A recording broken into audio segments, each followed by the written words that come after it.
کہ ہر انسان منظم انداز میں زندگی گزارے، اللہ اس کا درس دیتے ہیں۔ تیسرا درس مسجد سے جو انسانی معاشرے کو اور اسلامی معاشرے کو ملتا ہے وہ یہ ملتا ہے کہ اتحاد اور اتفاق کو اپنی صفوں میں قائم کیا جائے، اس لیے کہ مسجد میں صف میں ہر آدمی کھڑا ہو جاتا ہے۔ اسی لیے علامہ اقبال نے کہا ایک ہی صف میں کھڑے ہو گئے محمود و عیاض، نہ کوئی بندہ رہا نہ کوئی بندہ نواز۔ وہاں یہ نہیں ہوتا ہے کہ وہ بادشاہ ادھر کھڑا ہوگا اور اس کے علاوہ جو غریب لوگ ہیں ادھر کھڑے ہوں گے، مالدار ادھر کھڑے ہوں گے، خوبصورت ادھر کھڑے ہوں گے، بدصورت ادھر کھڑے ہوں گے، نہیں، سب ایک ساتھ کھڑے ہو جاتے ہیں ہر ایک۔ تو اس کو کہتے ہیں اتحاد اور اتفاق۔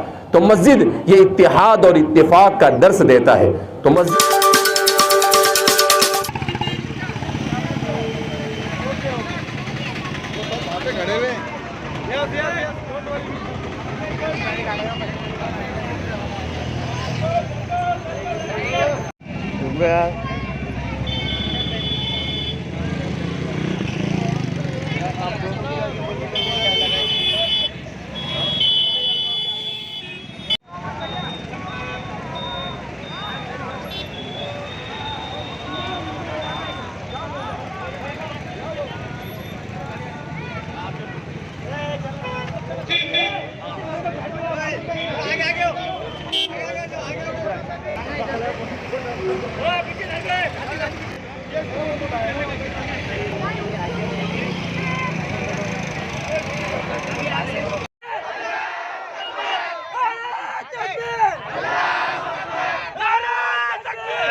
علم کے قصر کو صبر کو بند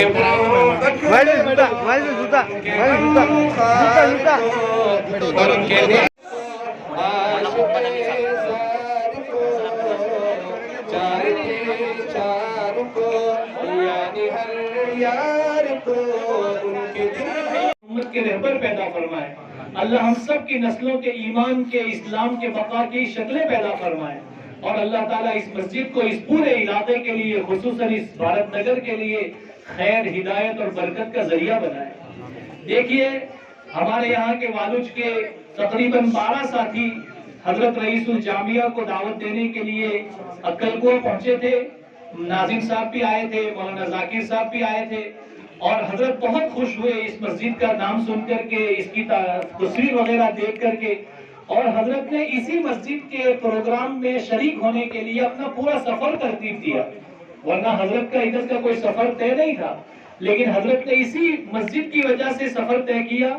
لیکن قضاء و قدر کی بات ہے کہ نکلنے سے اگلی رات میں ہی حضرت کی طبیعت خراب ہو گئی, حضرت زیادہ بیمار ہو گئے, اور حضرت کے ڈاکٹروں نے بھی منع کیا, اور ہمارے گھر کے جتنے بڑے افراد ہیں, مولانا حذیفہ صاحب, مولانا اویس صاحب, ان تمام نے حضرت سے یہی کہا کہ حضرت آپ سفر نہ کریں, آپ کی طبیعت ٹھیک نہیں ہے, آپ کی جگہ پر ہم انشاءاللہ پروگرام سنبھال لیں گے. تو حضرت نے مولانا حذیفہ صاحب بستانی دامت برکاتہم العالیہ کو اسی شرط پر بھیجا کہ بھائی آپ سارے پروگرام جتنے طے کیے ہیں ان سب کو پورا کریں گے, وہاں شریک ہوں گے. تو الحمدللہ مولانا حذیفہ صاحب کی عمارت و سرکردگی میں ہمارا یہ وفد جو ہے جمعے کے دن صبح سے نکلا ہوا ہے. تقریباً ابھی تک جو ہے 12 مدرسوں کا پروگرام 2 دن میں کر چکے ہیں, اور ابھی ہمیں 3 مدرسوں کا پروگرام جو ہے آج اور کرنا ہے. اور آپ کی یہ مسجد کا پروگرام جو ہے وہ بنیادی اور اصل پروگرام ہے. تو اسی مسجد کے پروگرام میں شریک ہونے کے لیے اور یہاں ہمارے ساتھیوں کی حوصلہ افزائی کے لیے آپ تمام حضرات کے مبارکباد دینے کے لیے حضرت مولانا حذیفہ صاحب بستانوی دامت برکاتہم العالیہ آج ہمارے اس پروگرام کی رونق و زینت بنے ہوئے ہیں. ہم اپنی طرف سے اور مسجد محمد کے مصلیوں کی طرف سے, بھارت نگر کے باشندوں کی طرف سے, اور پورے اہل والوج کی طرف سے ہم حضرت مولانا کا تہہ دل سے شکریہ ادا کرتے ہیں, حضرت کا استقبال کرتے ہیں, اہلاً و سہلاً و مرحبا کہتے ہیں, اور ہم سب مل کر حضرت کے لیے دعا کرتے ہیں کہ اللہ تعالیٰ حضرت رئیس الجامعہ کو شفائے کاملہ نصیب فرمائے, اور حضرت مولانا حذیفہ صاحب اور مولانا اویس صاحب اور جتنے بھی حضرت کے گھرانے کے نور نظر ہیں, اللہ ان تمام کو حضرت رئیس الجامعہ دامت برکاتہم العالیہ کی نیابت اور حضرت کی جو ہے خلافت اور حضرت کے مشن کو لے کر ہمیشہ پوری زندگی چلنے کی اللہ توفیق عطا فرمائے. اللہ تعالیٰ ان تمام حضرات کے سایوں کو, خانوادہ وستانوی کے سائے کو اللہ ہمارے سروں پر, امت کے سروں پر دائر قائم دائم فرمائے. اللہ تعالیٰ ان لوگوں کے زیر سایہ اور ان کی رہنمائی میں ہم سب کو دین کا کام کرتے رہنے کی توفیق عطا فرمائے. میں انہی الفاظ کے ساتھ پھر دوبارہ ہمارے یہاں کے تمام نوجوان ساتھیوں کو تہہ دل سے مبارکباد دیتا ہوں, اور آپ تمام حضرات کا بہت بہت شکریہ ادا کرتا ہوں. اور جن حضرات نے ہماری اس مسجد کے بنانے میں چھوٹا بڑا جو بھی تعاون پیش کیا, ان تمام حضرات کے لیے ہم مل کر دعا کریں کہ اللہ تعالیٰ اس مسجد کو ہمارے تمام لوگوں کے لیے, تمام مرحومین کے لیے صدقہ جاریہ بنائے اور آخرت میں کامیابی کا ذریعہ بنائے. اب میں بغیر کسی توقف کے, بغیر کسی تاخیر کے حضرت مولانا حذیفہ صاحب بستانوی دامت برکاتہم العالیہ سے التماس کرتا ہوں کہ حضرت اپنے قیمتی ملفوظات اور ارشادات سے اس مجمع کو, جو دھوپ میں یہاں بیٹھا ہوا ہے کافی دیر سے اور آپ کو دیکھنے کے لیے اور آپ کے استقبال کے لیے منتظر تھا کب سے, ان تمام حضرات کو مستفید فرمائے. انشاءاللہ پروگرام برابر اپنی ترتیب سے چلے گا. بسم اللہ الرحمن الرحیم. الحمدللہ رب العالمین والعاقبۃ للمتقین والصلاة والسلام على سید الانبیاء والمرسلین سیدنا وحبیبنا وحبیب رب العالمین محمد وعلى آلہ واصحابہ ومن هدى بهدیہ الى یوم الدین. قال اللہ تبارک وتعالی فی کتابہ المجید والفرقان الحمید. فاعوذ باللہ من الشیطان الرجیم. بسم اللہ الرحمن الرحیم. وأن المساجد لله فلا تدعوا مع الله أحدا. وقال تبارك وتعالى في مقام آخر إنما يعمر مساجد الله من آمن بالله واليوم الآخر وأقام الصلاة وآتى الزكاة ولم يخش إلا الله فعسى أولئك أن يكونوا من المفلحين. وقال النبي صلى الله عليه وسلم من بنى مسجدا بنى الله له بيتا في الجنة أو كما قال صلی اللہ علیہ وسلم. برادران اسلام, سب سے پہلے ہم رب کریم کا شکر ادا کرتے ہیں کہ رب ذوالجلال نے ہم سب کو اسلام اور ایمان جیسی عظیم نعمت سے سرفراز فرمایا۔ دنیا میں انسان کو جتنی بھی نعمتیں عطا کی گئی، ان نعمتوں میں سب سے بڑی نعمت ایمان ہے، اور نعمت ایمان کی حفاظت کے لیے اللہ رب العزت نے اس امت کو مسجد جیسی نعمت عطا فرمائی۔ مسجد یہ امت کی سب سے بڑی ضرورت ہے۔ مسجد یہ امت مسلمہ کے لیے ایک طرح سے اس کے روحانی مرکز کی حیثیت رکھتی ہے۔ قرآن کریم میں اللہ رب العزت نے اسی کے بارے میں ارشاد فرمایا۔ اللہ فرماتے ہیں انما یعمر مساجد اللہ من آمن باللہ والیوم الآخر، کہ مسجد اللہ کا گھر وہی لوگ تعمیر کرتے ہیں جو اللہ پر اور آخرت کے دن پر ایمان رکھتے ہیں۔ اس سلسلے میں ہمارے مفسرین نے لکھا ہے کہ اعمار مسجد کا دو مطلب ہے۔ مسجد کا ایک مطلب تو یہ ہے کہ مسجد کو بنانا، اس کی تعمیر کرنا، اور دوسرا مطلب یہ ہے کہ مسجد کو آباد کرنا، مسجد کے بن جانے کے بعد اس کی آبادی، کہ اس مسجد میں 5 وقت اس علاقے کے مسلمان پابندی کے ساتھ نماز ادا کریں، یہ اس مسجد کا حق ہوتا ہے۔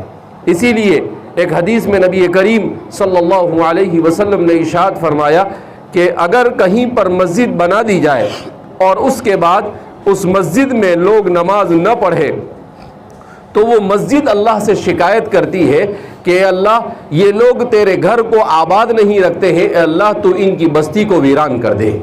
اس لیے امت کو سب سے زیادہ ضرورت ہے کہ جہاں وہ مسجد کو بنانے کی فکر کرتی ہے، وہ مسجد کی بنانے کی فکر کرنے کے ساتھ ساتھ وہ مسجد کو آباد کرنے کی فکر کریں۔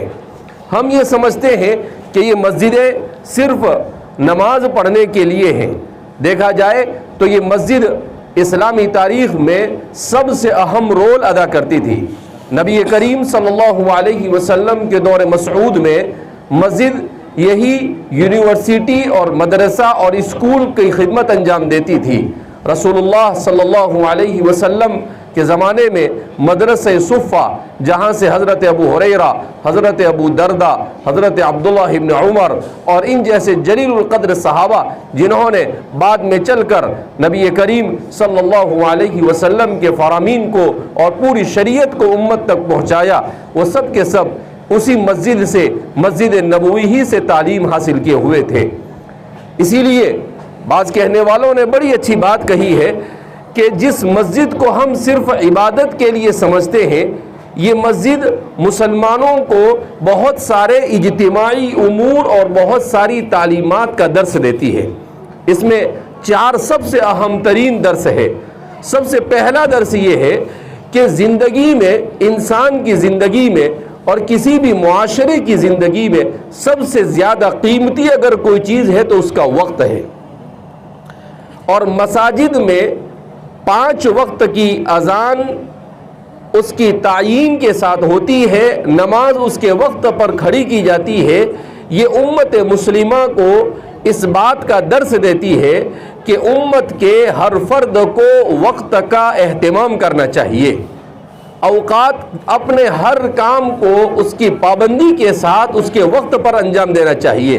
جیسے نماز کہ فجر کی نماز ہے کہ آج کل اس کا وقت 5:30 بجے شروع ہو رہا ہے تو 6:45 بجے ختم ہو جائے گا، اس کے بعد آپ نماز پڑھیں گے تو وہ قضا ہو جائے گی، آپ کی ادا نہیں ہوگی۔ کیوں؟ اس لیے کہ آپ نے ٹائم کا انتظام نہیں کیا، اس کا لحاظ نہیں رکھا۔ تو کہا کہ ٹائم مینجمنٹ، انسان کی زندگی میں وقت کا اہتمام، یہ نماز کا اوقات ہمیں اس کا درس دیتا ہے۔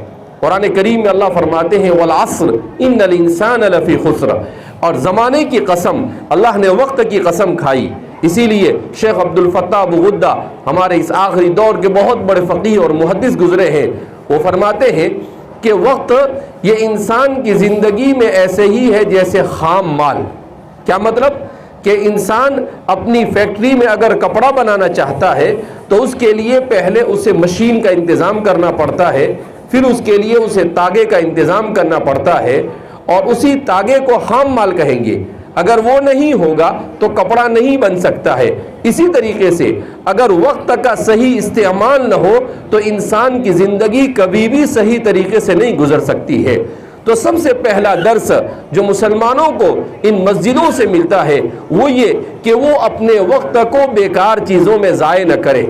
آج کے دور میں سب سے بڑا مسئلہ صرف امت مسلمہ کے لیے نہیں بلکہ پوری انسانیت کے لیے ہے، وہ یہ ہے کہ جہاں ہمارے ہاتھوں میں موبائل آیا ہے، اس موبائل نے ہماری زندگی سے وقت کی قیمت کو ختم کر دیا۔ ہمارا ہر نوجوان، ہمارا ہر معاشرے کا ہر فرد، چاہے مرد ہو چاہے عورت ہو، سب موبائل میں اس طور پر اپنے وقت کو ضائع کرتے ہیں۔ کوئی گیم کھیل رہا ہے، کوئی اسکور دیکھ رہا ہے، کوئی فلمیں دیکھ رہا ہے، کوئی کیا دیکھ رہا ہے، اور اپنی زندگی کو برباد کر رہے ہیں۔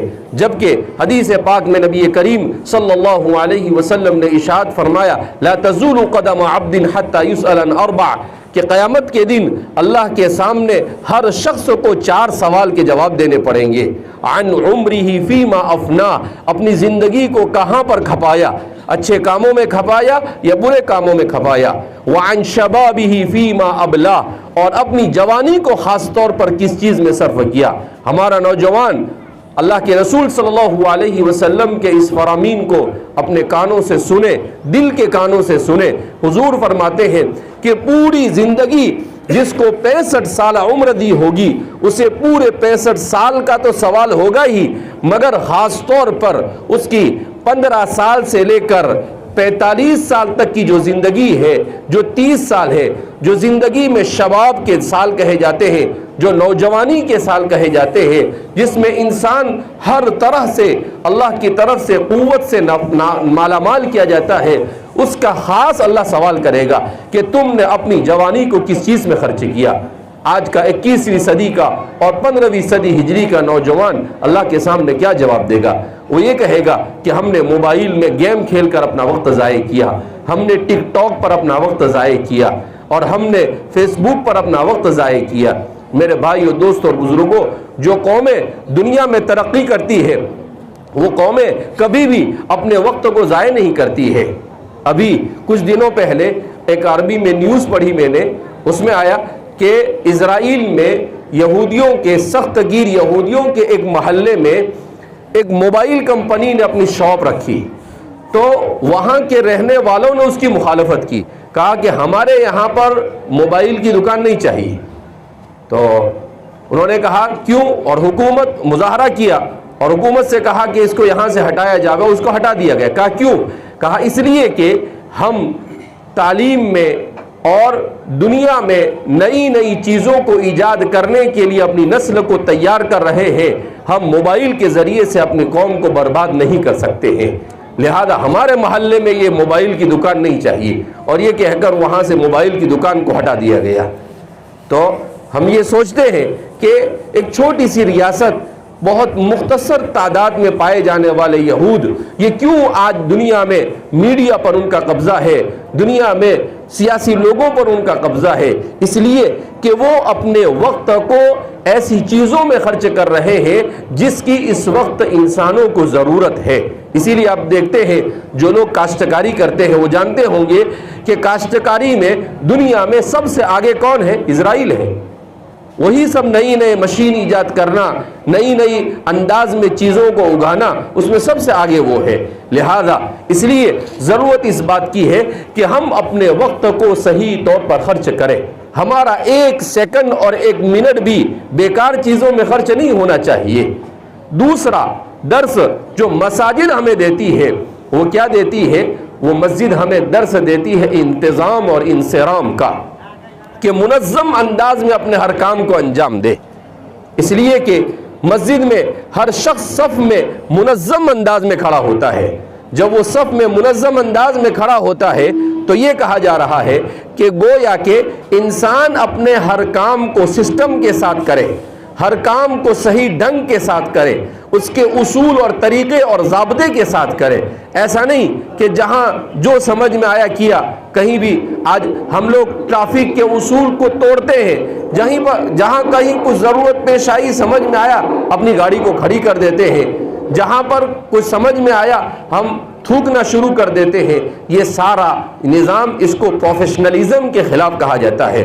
تو کہا کہ مسجد میں صفوں میں کھڑا کر کر اللہ انسانی معاشرے کی سب سے اہم ترین ضرورت، اور وہ کیا ہے کہ ہر انسان منظم انداز میں زندگی گزارے، اللہ اس کا درس دیتے ہیں. تیسرا درس مسجد سے جو انسانی معاشرے کو اور اسلامی معاشرے کو ملتا ہے وہ یہ ملتا ہے کہ اتحاد اور اتفاق کو اپنی صفوں میں قائم کیا جائے. اس لیے کہ مسجد میں صف میں ہر آدمی کھڑا ہو جاتا ہے.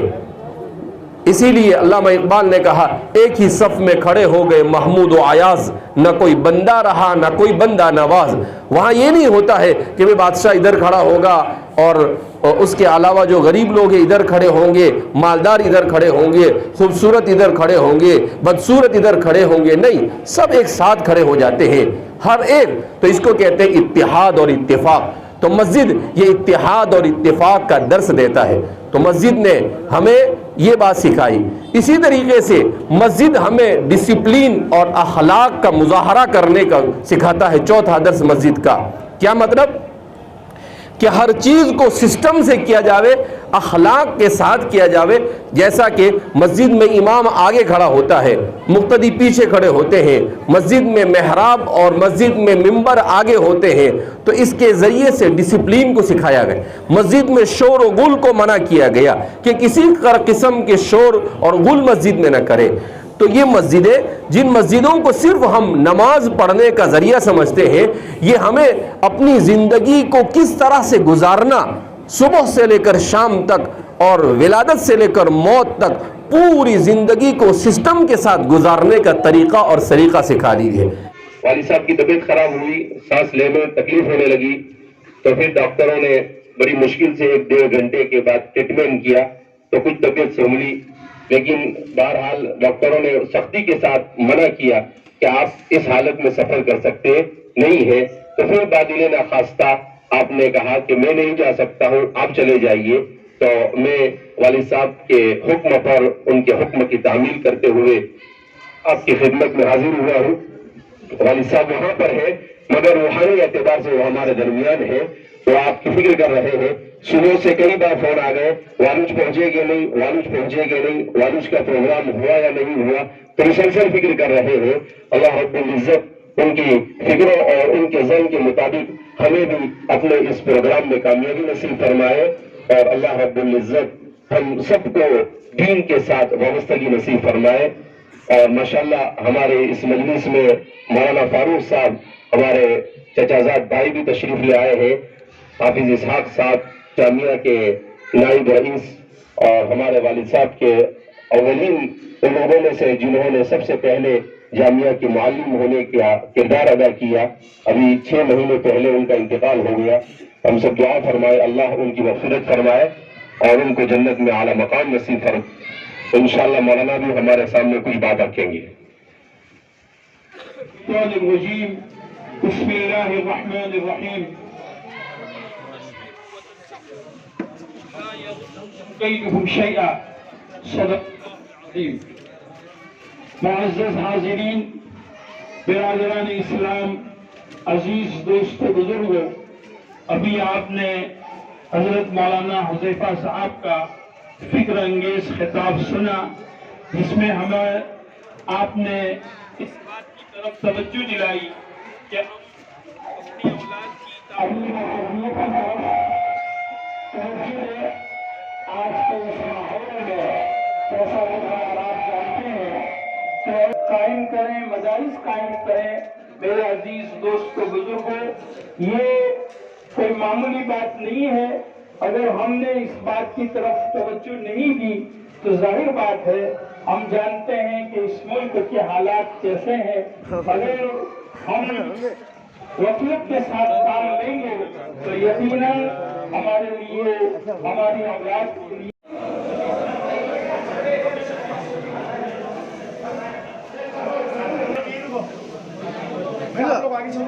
آگے